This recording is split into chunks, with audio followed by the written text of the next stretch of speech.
You ever heard the expression tough love? I have a little example of what that looks like.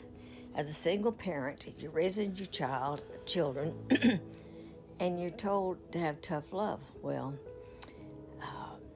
one of my sons, found himself in the Galveston jail, and they had assigned a court date for him so they could sentence him to time.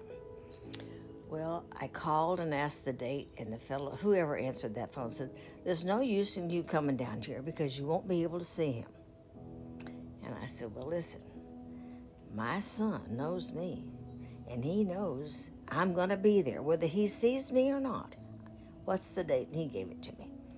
So I show up, and that he went to the grand jury, and they saw him, and then finally we're standing in front of the judge.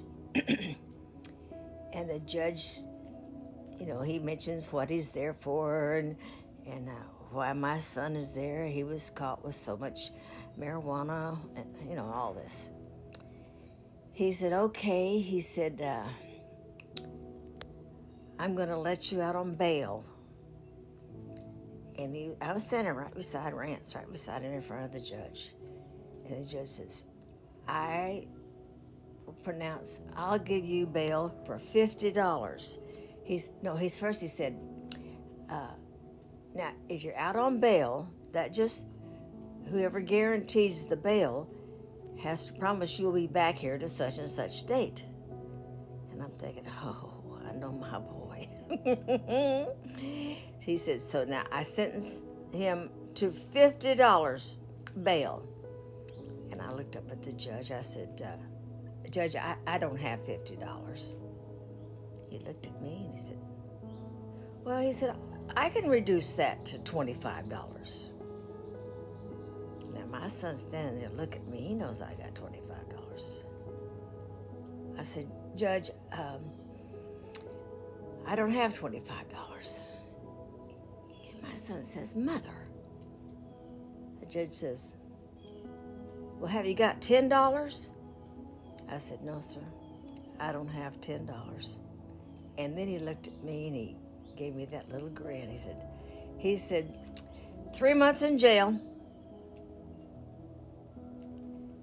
I knew that I could not guarantee that my son would be back there at a certain date because my son's a runner. And I knew that I would be responsible, and I knew I couldn't do it. Now, that's tough love. Sometimes we have to do the toughest thing, whatever's right for our children. And the scriptures say if you get a child out of trouble too soon, that he'll turn right around and get right back in it. And if you believe what the scripture says, you need to obey it.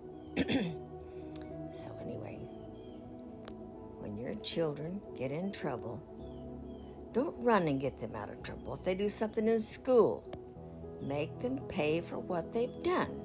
Make them have a circumstance that they'll have to work through so they'll know that not to do that again, because you're going to hold them responsible.